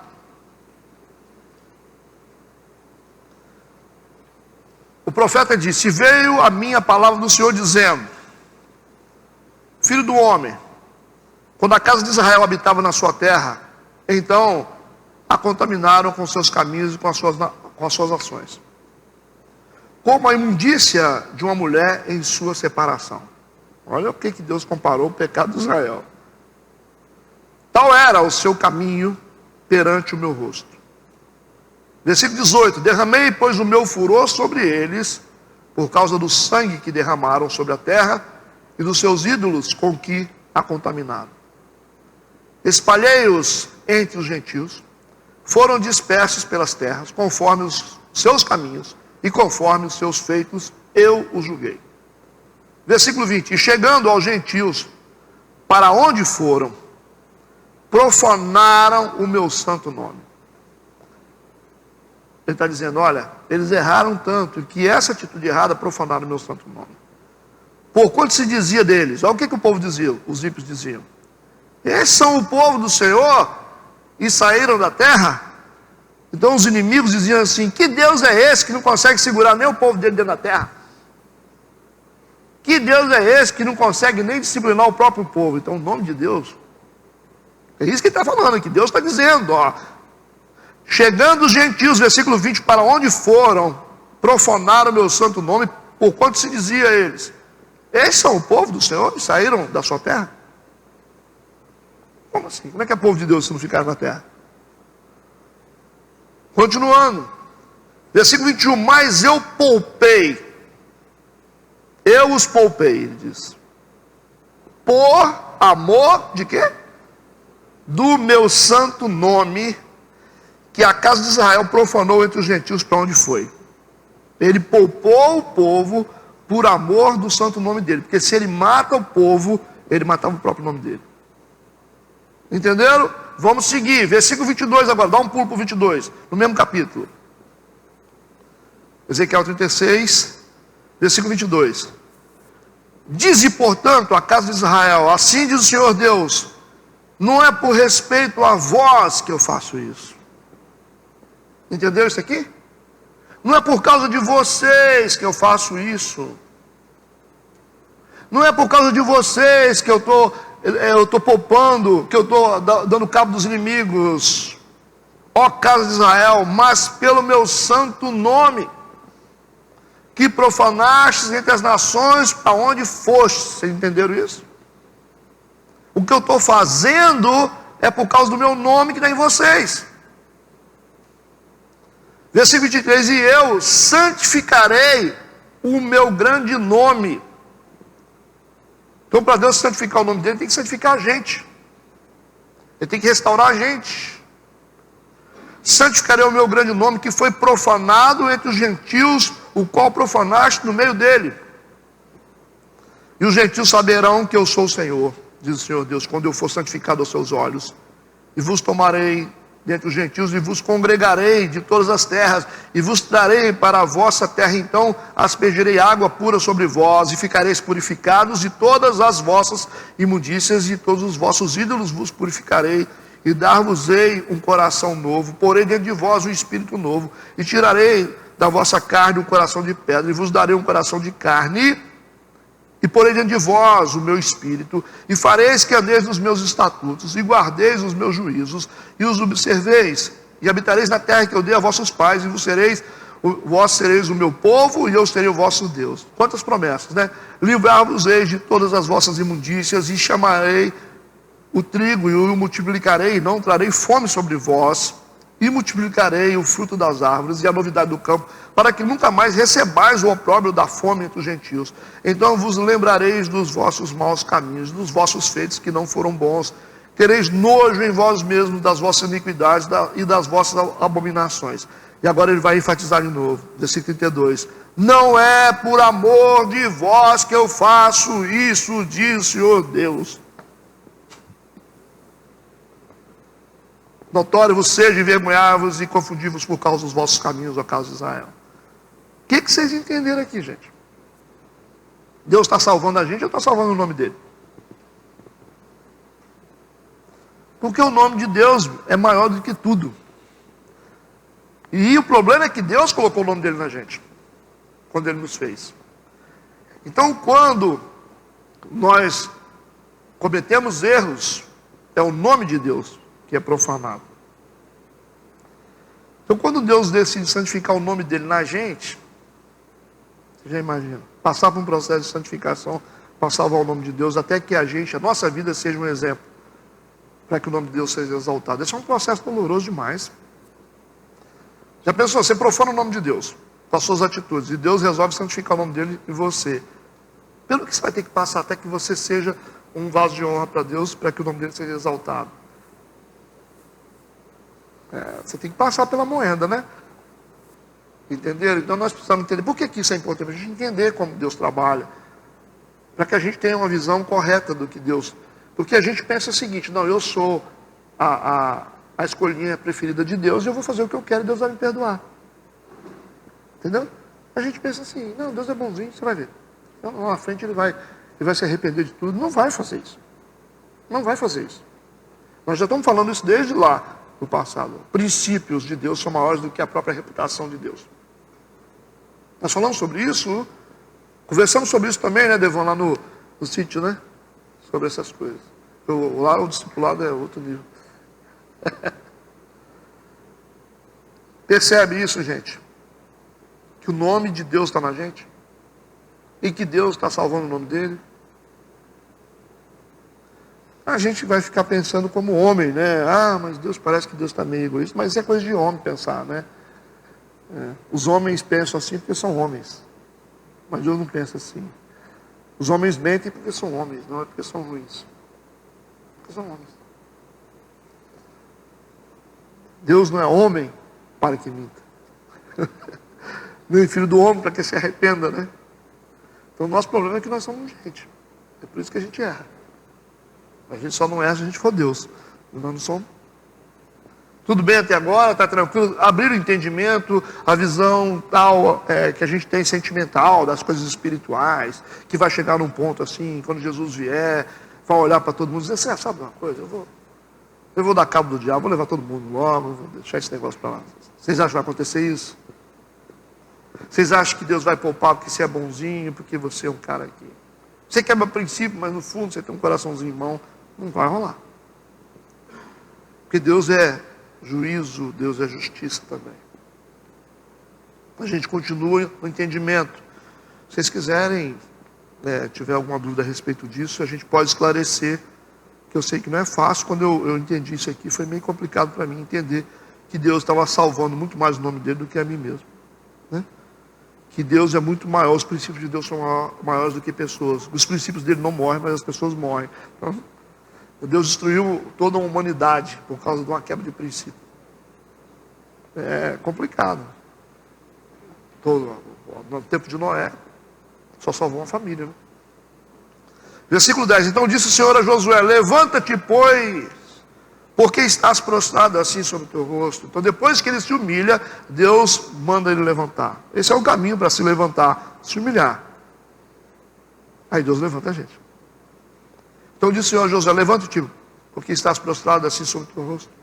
Então é a partir da humilhação de Josué e dos anciãos que Deus levanta Josué e começa a desvendar o que estava acontecendo. Então a retaliação é quando a gente colide com o inimigo sem a devida proteção de Deus. Quando nós estamos revestidos de Deus, a gente bate de frente com o inimigo e desmonta as estruturas dele. Mas quando a gente está desprotegido, a gente bate e se machuca. A gente bate e se quebra. Isso é retaliação. É igual você bater com um caminhão numa bicicleta. Se você não tem a proteção de Deus, é mais ou menos isso que acontece. Tudo bem? Então, é mais importante do que a gente atacar o inimigo é a gente revisar as nossas escrituras. E as pessoas às vezes se preocupam muito com isso. Eu vou derrubar o inimigo, eu vou vencer o inferno. A gente não se preocupa com o básico. O trabalho estratégico é fortalecer os nossos muros, como Neemias fez. Quando Sambalá e Tobias chamou Neemias, vem cá que nós vamos. Ele falou, não tenho tempo para vocês não, que eu estou numa obra muito mais importante. Por quê? Porque mais importante para Deus é que a gente fortaleça os nossos muros, os nossos valores, os nossos princípios, certo? A nossa casa. Aí a gente ganha força para enfrentar o inferno. Não adianta você querer enfrentar o inferno e deixar um monte de brecha para trás. Você está lá cheio de problema e cheio de coisa mal resolvida e você está querendo ganhar o mundo? Calma lá, irmão. Vai fazer o dever de casa primeiro. Você vai ficar aí querendo... Você faz o quê? Eu trabalho com libertação. Como assim trabalho com libertação? Você não sabe nem o que é comunhão. Tem uns que pedem para a gente, pastor, eu quero aprender sobre como vencer demônios. Você não está vencendo nem dentro de casa as coisas básicas, morais, não vencer demônio. Comprando livro, oração que derrota demônios. Um dia desse me deram um aí. Como derrotar demônios? Se a gente procurasse como é que eu adoro a Deus, como é que eu sirvo a Deus, a gente ganhava muito mais força. Não é? Então a gente ganha força quando a gente se aproxima de Deus. A gente fica todo mundo preocupado com tanta coisa. Eu estou fazendo um curso, pastor. De quê? Não, eu sou de libertação. Eu sou PhD em libertação. Você é PhD em família, em relacionamento, comunhão com a igreja. Você sabe disso? Não. Briga com todo mundo, trabalha com libertação. Fica apanhando o tempo todo. Apanha o tempo todo. Vamos fechar as brechas dos muros, vamos fazer como Neemias. Deixa o Tobias e o Sambalá lá. Quando eles vierem, a gente está fechado. Então, se a gente gastasse mais tempo adorando a Deus, buscando a Deus, tendo comunhão com Deus, glorificando a Deus, a igreja seria muito mais forte do que ficar estabelecendo a campanha de libertação. Pode fazer, cara. Está contando que você... Né, não é melhor vamos fazer uma noite de adoração. O que é mais poderoso? Uma noite de adoração ou uma campanha de libertação? O que é mais poderoso? O que vocês acham? O que é mais poderoso para um homem de Deus ou uma mulher de Deus? Vocês dois estarem bem como casais, em comunhão com a sua igreja, ou vocês orarem 3 dias no monte? O que dá mais poder?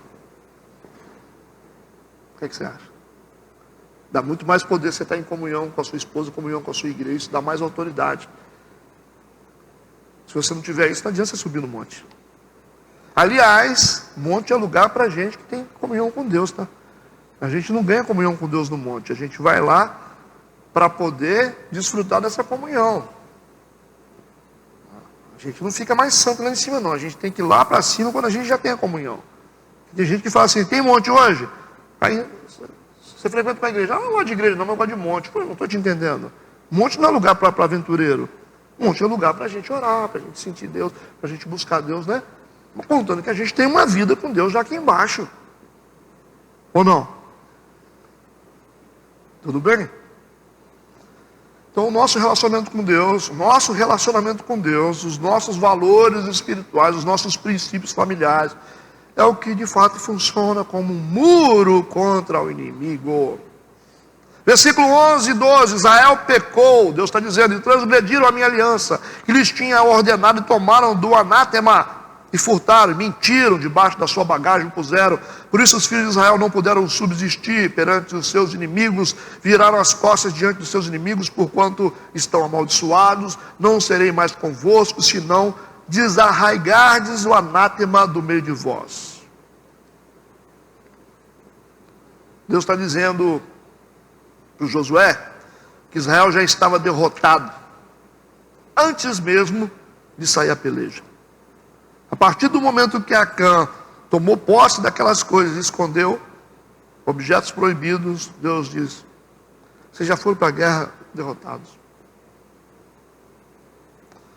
Deus disse, eles pecaram, transgrediram a minha aliança, tomaram das coisas condenadas, que é o anátema, furtaram, mentiram e esconderam. Versículo 13, levanta-te, Deus disse, santifica o povo. Santificar é remover. Ele disse, santificai-vos para amanhã, porque assim diz o Senhor Deus de Israel. Então a santificação precede os grandes acontecimentos de Deus. Porque assim diz o Senhor Deus de Israel, anátema há no meio de ti, Israel, diante dos teus inimigos não poderás suster-te até que tireis o anátema do meio de vós. Então a instrução era de tirar aqueles objetos, não só quebrar. A gente pensa que quebrando a gente está livre. Não, a gente só está livre depois que a gente tira. Tá certo? Não adianta você ter uma conduta errada e você dizer assim, pastor, ora para mim aí para quebrar essa maldição. Não, enquanto você não sair dessa condição, você tem que deixar a condição, você tem que parar de fazer, você tem que ir para outro lugar. Não é simplesmente quebrar, mas é principalmente deixar. É principalmente tirar. Tem coisas que vai ter que sair da nossa vida. Por isso que Deus disse, vocês não poderão resistir aos inimigos até que tireis o anátema do meio de vós. Entenderam isso? Versículo 14, amanhã, pois, vos chegarei segundo as vossas tribos. Olha, cara, é muito interessante como Deus faz as coisas. Deus vai dizer assim, Josué, amanhã vocês vão chegar segundo as vossas tribos, e será que a tribo que o Senhor tomar se chegará. Segundo as famílias, e as famílias que o Senhor tomar se chegará por casas, e a casa que o Senhor tomar se chegará homem por homem. Olha que interessante o que ele fez. Ele está fazendo aqui como Deus fizesse um zoom, né? Tem quando você pega uma imagem, você vai fazendo um zoom assim. É como se ele pegasse Israel, ele vê ela de forma assim, global, né? Macro, e ele vai fazendo um zoom assim até ver lá no fundo, como se fosse um mapeamento mesmo que ele está fazendo. Ele falou, primeiro você pega as tribos, com 12 tribos, escolhe uma tribo, Deus falou. Aí depois da tribo, você chega nas famílias. E cada tribo tinha várias famílias. Depois que você esmiuçar as famílias, você vai em todos os homens. Depois você vai no homem específico. Ele separava a tribo, família, até chegar na pessoa, entendeu? Para a gente achar quem é que está fazendo coisa errada. Quem é que está escondendo esses ídolos? Quem é que está escondendo esses objetos pecaminosos aqui? Então, o que Josué está aprendendo com Deus aqui é como descobrir a raiz do problema. Primeiro, seleciona as tribos, depois seleciona as famílias, depois seleciona as casas, depois seleciona os homens. Fui só fechando o cerco, né? Agora, lógico que existe uma direção de Deus, a Bíblia não fala se eles estão conseguindo isso através de Urim e Tumim, né, que são aquelas pedras para poder discernir espiritualmente o que fazer, mas Deus está guiando eles aqui. Então esse mapeamento mostra a precisão de um diagnóstico para se reverter definitivamente o quadro de derrota. Legal. Versículo 15, será que aquele que for tomado com o anátema, quando você chegar ao homem, será queimado? Será queimado. Aí, isso tem uma linguagem interessante aqui. Tinha que queimar. Você já viu aquela expressão que diz queimar o filme? Você está com o filme queimado? Então é um golpe na reputação. Não tem esse negócio?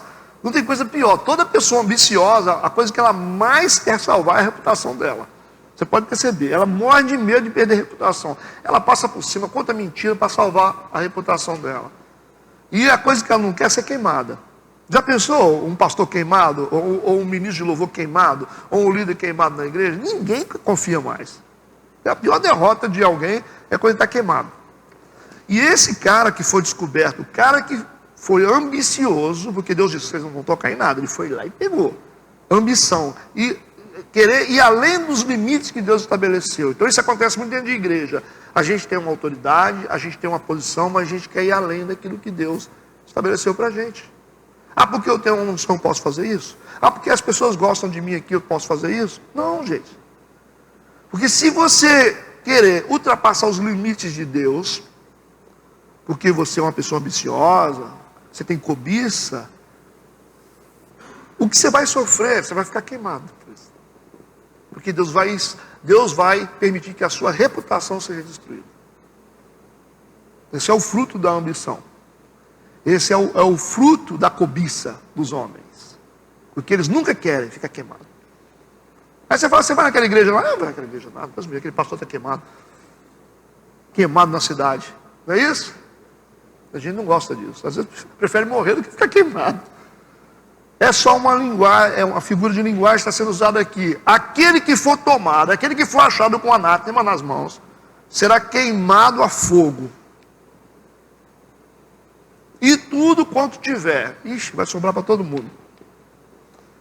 Porquanto transgrediu a aliança do Senhor e fez uma loucura em Israel. Deus falou para não fazer, foi fazer. Como estão compreendendo? Então, esse transgressor aqui, que é o Acã, ele vai perder aquilo que ele mais gosta, né? Versículo 16. Então Josué se levantou de madrugada, está com pressa o Josué de resolver isso, né?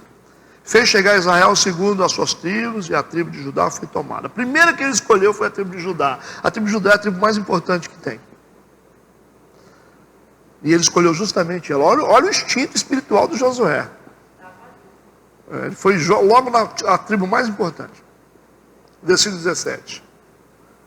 Porque geralmente a gente mapeia assim, a gente acha que as coisas têm pouca importância e que dão problema, né? Mas são as coisas mais importantes, às vezes, que têm mais relevância, que dão mais problema. Você quer mapear, às vezes o problema não está vindo daquele carinha lá que você não dá nada por ele, está vindo por aquele que você acha que é.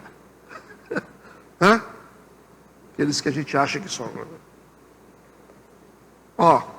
Versículo 17. Fazendo chegar a tribo de Judá, tomou a família dos Seraitas, e fazendo chegar a família dos Seraitas, homem por homem, foi tomado Zabdi.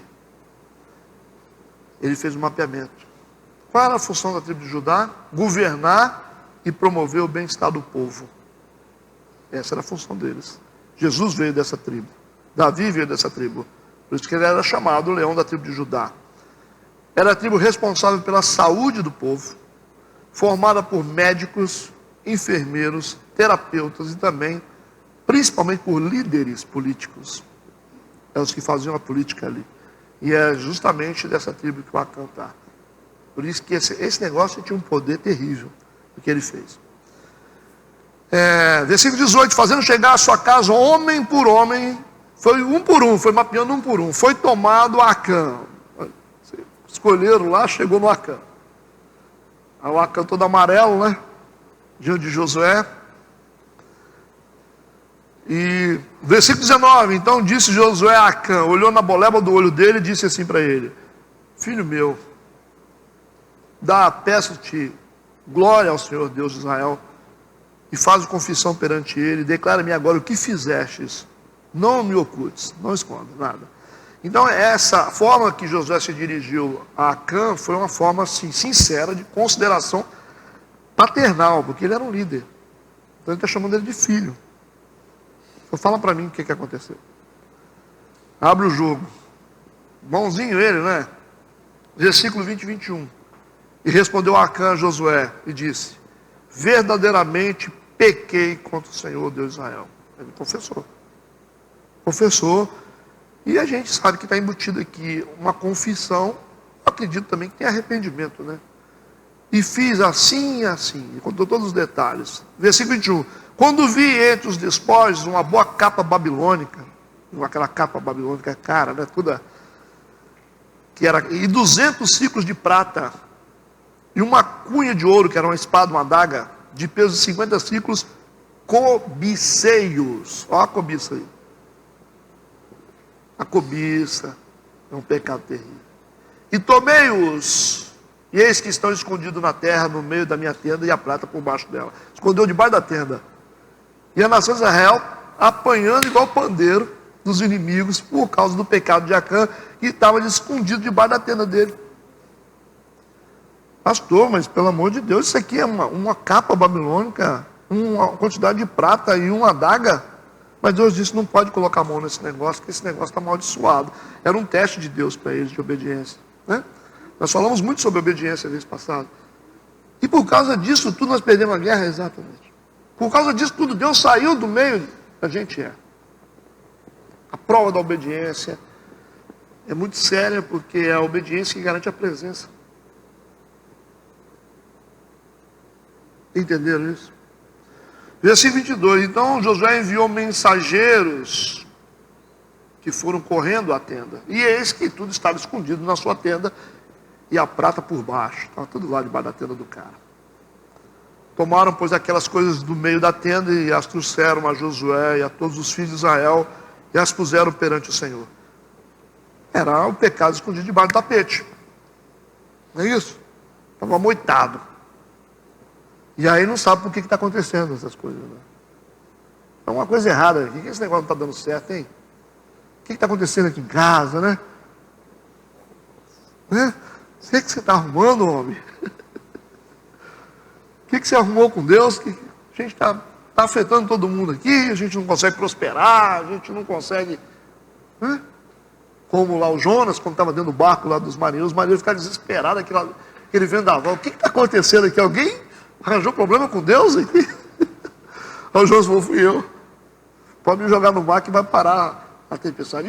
Ele foi, né? Vocês perceberam como que a consequência, a culpa, ela é individual.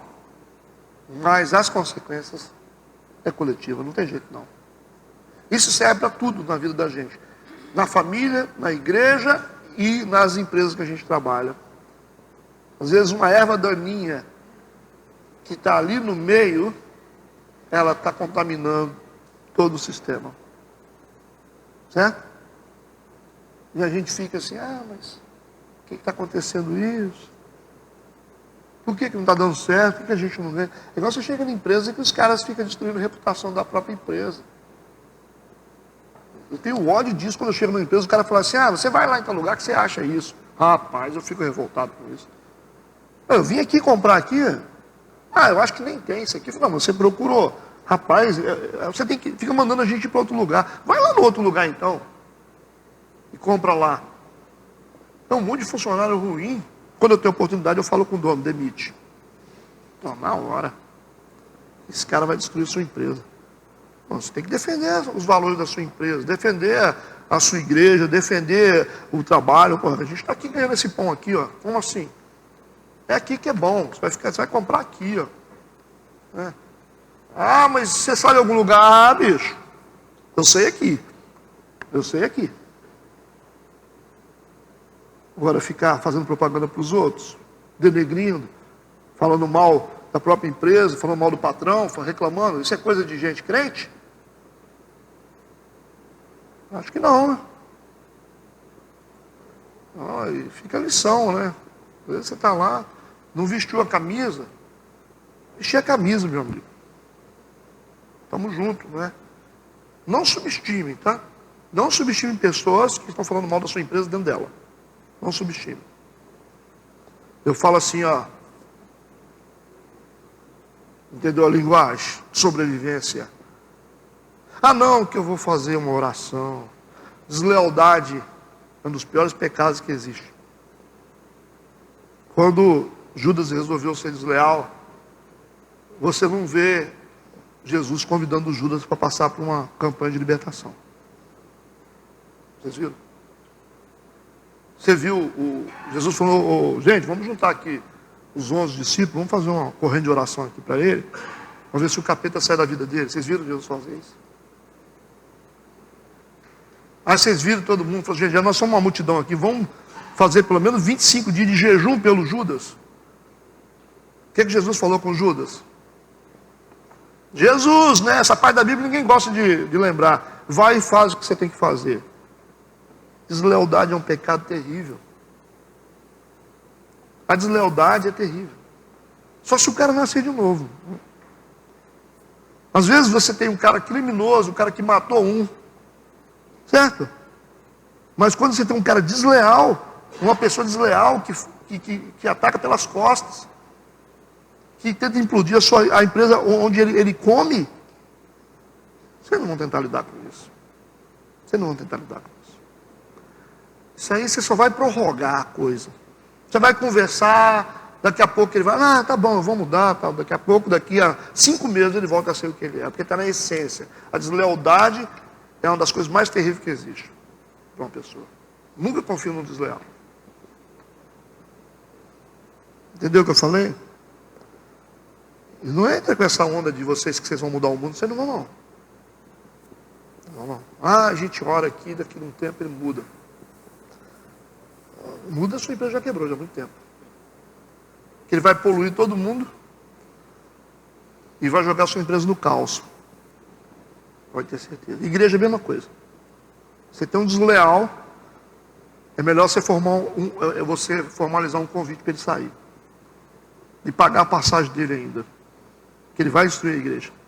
Mas cedo ou mais tarde, onde ele estiver, ele vai falar mal da igreja, vai falar mal das pessoas, vai encontrar problema, ele vai reclamar do ar, vai reclamar da luz, ele vai reclamar, porque isso está concebido dentro do coração dele.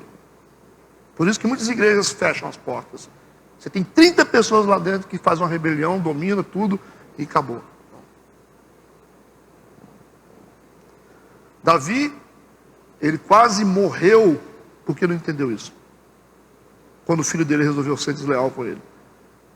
Ele só não morreu por causa da misericórdia de Deus, que Absalão quase matou ele. Quase matou ele. Quase matou ele. Ele não sabia lidar com isso. Ele era sentimental, Davi. Quando Joabe falou, rapaz, a gente tem que dar um jeito no seu filho, hein? Ele falou, não, você faz o seguinte, você pega todo mundo, mas deixa ele vivo. Ele falou, rei, vou ter que dar um jeito. Aí o Joabe, cara, foi lá e acabou com a vida do Absalão. Senão Davi não estava nem na história mais. Que é a obsessão. E ele ficava na porta do palácio. Roubando o coração dos homens. Meu pai não fez isso para você não, né? Eu faço. Meu pai é ruim. Eu faço para você, cara. Você está aí, está explorando você aí. Você está vendo isso aí? Isso acontece dentro de empresa. Está explorando você. Trabalhando igual um cachorro com esse salário. Não fica com esse salário aí não. Foi o que é a síndrome de Absalão. Davi quase morreu. Aí quando Davi aprendeu a lição, quando ele no leito de morte, ele falou com Salomão, Salomão, você é homem. Ele está dizendo para ele o seguinte, aprenda os princípios da vida. Ok? Seja um homem de verdade. Ser homem é saber viver. Mas Salomão chegou, quando ele assumiu o palácio, ele falou assim, ei, tem alguém aqui que é contra o reino do meu pai aqui? Ele falou, tem um camarada que mora lá em tal lugar, que tentou matar o seu pai. Ele falou, vai lá e mata ele. Salomão fez isso. Ele caçou todos os inimigos de Davi, acabou com todas as ameaças que tinham ao redor dele. Eu não estou dizendo, vocês estão entendendo a linguagem que eu estou usando, não estou dizendo que você tem que matar pessoas. Salomão, todas as ameaças que o pai dele sofreu, ele perseguiu um por um e conseguiu aniquilar todas as ameaças. Por isso que era o homem mais sábio do mundo. Coisa que Davi não fez. Então vocês não subestimem inimigos. O inimigo ele vem para matar, roubar e destruir. O diabo vai colocar gente na sua vida, no seu contexto, para acabar com a sua empresa, para acabar com o seu ministério. Você pode ter certeza disso. E acaba. Tá certo? Mas depois vocês pensam sobre isso. Bom, só estou dando uma dica aqui. Tenho um tempo mais de vida que vocês. Mexo com gente. Mexo com questões espirituais. Eu sei exatamente o que eu estou falando. E por isso que a gente está conseguindo uma relevância forte aqui na cidade. Tá? Nesse nível de entendimento. Vamos lá para o versículo, a gente está terminando. Versículo 23, foi colocado diante do Senhor tudo o que Acã tinha pego. Olha o que o Acã falou, confessou o pecado, se arrependeu, eu errei mesmo diante do Senhor, eu fiz isso, contou tudo direitinho. Tudo direitinho, mas ele foi desleal. Foi. E o versículo 24, então Josué e todo Israel com ele tomaram Acã, filho de Zerá, e a prata, a capa e a cunha de ouro, que era a adaga, e seus filhos e suas filhas, os seus bois. O que é que o boi tem com isso? O que é que o boi tem com isso? E seus jumentos, o que é que o jumento tem com isso? Suas ovelhas, o que é que as ovelhas têm com isso? E sua tenda e tudo quanto ele tinha, levaram-nos ao vale de Acor. Tudo isso depois de ele confessar que ele fez aquilo e tal. Então existem coisas que são difíceis de ser reparadas. né? Existem decisões que têm que ser radicais, né? Não basta simplesmente você fazer de acordo com os seus sentimentos. Isso é a Bíblia. E aí a gente vê, porque Deus está enxergando aqui um problema sério. Acã é o líder de tudo, da sua família, ele é o líder dos seus animais, exerce uma autoridade espiritual sobre o que ele tem. Então, dentro da visão de Deus, existe uma implicação espiritual em tudo que ele tinha, até no gado dele. Aquilo tudo pegou maldição, para esse tempo, para esse contexto. Os objetos que ele tinha dentro da tenda, tudo, juntou tudo e colocou diante do Senhor, depois dele se arrepender. Versículo 25, e disse Josué para ele, por que nos perturbastes? O Senhor te perturbará. Entenderam isso? Neste dia, e todo Israel o apedrejou. Não deve ter sido bonito isso não, hein? E os queimaram a fogo depois de apedrejá-los. Todos da família foram apedrejados. E todos os animais foram apedrejados. Todos os bens, tudo que tinha, aquele amontoado de coisas que Acã teve, foi colocado fogo. Vocês entenderam a profundidade disso aqui, o que significa um princípio espiritual, e como que às vezes a gente precisa entender que os princípios são maiores do que as coisas que a gente acha que são. Eu vejo muita gente, às vezes, querendo ficar bem com pessoas e ficando mal com Deus. Essa é a questão. Tem gente que quer ficar bem com as pessoas, mas quer ficar mal com Deus. Ah, vem para cá, deixa Deus aí, a gente se vira. A gente quer ficar bem com os filhos e quer ficar mal com Deus. A gente quer ficar bem com as esposas e com os maridos, mas quer ficar mal com Deus. Esse é o nosso problema. Deus não quer que a gente faça confusão com ninguém. Deus não quer que a gente mate ninguém. Mas não vale a pena contrariar a Deus para agradar a gente. O pecado de Acã foi o pecado de prevaricação. O pecado de ter um ofício e não cumprir o seu ofício. Fica a dica. Quem é líder, quem é cristão, a gente tem uma missão. A gente tem uma missão. Como pais de família, a gente tem uma missão sobre os nossos filhos. De educá-los, de falar a verdade para eles, de estabelecer limite para eles. Ah, mas se ele ficar chateado, que fique. Que fique. Mas o importante é que você vai dizer não para ele. Você vai dizer isso não pode, você está errado. A gente vê conivência.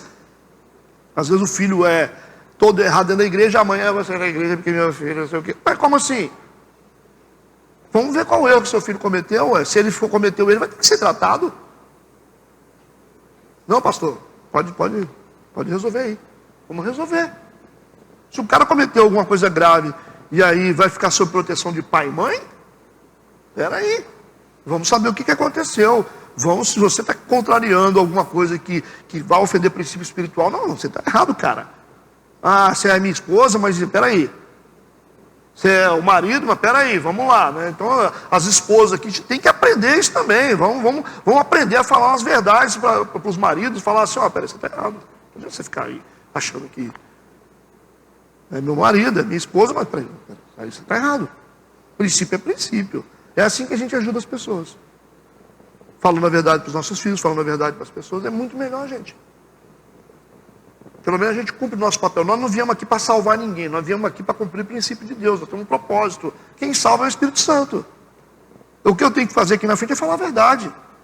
Eu tenho que falar a Bíblia. Agora, quem convence as pessoas do pecado é o Espírito Santo. Isso é problema de Deus. Ah, se a pessoa ouviu, foi embora, se a pessoa ouviu, não sei o que, eu tenho que falar a verdade. Ah, mas um dia um cara falou comigo assim, eu gosto sempre de lembrar isso, um dia, ele não falou para mim, né, porque eu tenho resposta para a pessoa. Ele falou para a esposa dele, que era uma mulher muito crente, ele falou assim, mas se você continuar com esse discurso, a igreja vai fechar. Falou com ela, né, e ela foi me contar, falou, pastor, ele falou, se você continuar com esse discurso seu na igreja, a igreja vai fechar. Sabe quem fechou? Ele. Deus fechou o paletó dele. E por ironia do destino, ele morreu na minha mão. Na minha mão o cara morreu. Que ligaram para mim para dar socorro para ele, ele deu um infarto. E eu fiquei mais de hora tentando fazer massagem nele para ver se ele voltava. E morreu na minha mão. É desrespeito com as coisas proféticas. Estou dizendo que as pessoas têm que morrer. Estou dizendo para você que às vezes a gente quer... Cara, não fala das coisas que você não entende. Fala das coisas que você não entende. Tem uma missão aqui, tem uma vida que foi... Você abriu mão de uma vida para cumprir um propósito. O propósito é maior do que as coisas, maior do que qualquer coisa. Quem salva a gente é Deus. Jesus disse, vocês vão pregar ide, sede meus discípulos, e vocês vão pregar. Vocês vão ser minhas testemunhas. Testemunhem o que eu fiz. Testemunhem. Mas convencer é o Espírito que convence. Então, a missão da igreja é pregar o Evangelho, comunicar as verdades. Não fazer política com pessoa. Mas eu tenho que juntar gente na igreja. Quem te disse que você foi chamado para isso? Para juntar gente dentro de igreja? Quem disse? Quem é que dá crescimento? Deus. Um planta, outro rega, e quem dá crescimento é Deus, rapaz. Não, mas eu vou medir minha performance porque eu tenho 500 dentro da igreja. Como assim? Que tenha 10, 20, 30, mas que você fale a verdade. Você não está aqui para medir sua capacidade espiritual pela quantidade de gente que você juntou. Mas como assim? Não, mas eu tenho que fazer número. Vamos fazer a estratégia aqui porque a gente tem que multiplicar. Como multiplicar? Multiplicar para quê? Multiplicar problemas? A gente tem que convencer o mundo. Agora, se a pessoa está aqui na igreja, ouviu a verdade, mudou de vida, pastor, vou para a Assembleia. Vai para a Assembleia, vai para onde você quiser. A minha missão é pregar. Vai para Batista, vai para, sei lá, não sei o que é a igreja do Corta-Ventos, não sei se existe, do Trono Branco, deve ter. Vai para onde você quiser, cara. O importante é você ser feliz. Eu não estou pregando aqui para poder juntar gente na igreja metodista. Mas elas ficam. Vai para onde quiser, mas pelo menos você vai com a verdade atrás da orelha, né? Porque a gente tem essa mania. Não é a nossa missão. Não é a nossa missão fazer explosão de crescimento. Não é a nossa missão fazer política com pessoas. Não é a nossa missão. Nossa missão é comunicar a verdade de tudo que a gente faz. Através dos discipulados, através das pregações, do louvor. Comunica a verdade. Pregue em tempo, fora de tempo. Preguem, preguem. O resto deixa comigo, Deus está dizendo. Tudo bem isso aí? A gente vê aqui alguns exemplos difíceis, mas a gente fecha esse assunto. Foi apedrejado toda a família e todas as coisas que ele tinha. Versículo 26, levantaram sobre ele um grande montão de pedras. Até o dia de hoje, assim o Senhor se apartou do ardor da sua ira, pelo que aquele lugar se chama até hoje Vale de Acor. Até o dia de hoje, que significa problema, né? Ficou lá como um memorial. Entendido? Podemos fechar esse assunto? Tudo bem? Podemos seguir? Podemos? Vou orar? Oremos. Pai Santo querido, nós te louvamos e bendizemos o teu santo nome. Obrigado por esse tempo na tua casa, nesse entendimento do capítulo 7 do livro de Josué. Nos prepare para a próxima semana, que possamos crescer um pouco mais e aplicar as verdades espirituais contidas nesse capítulo. Obrigado. Amém. Amém.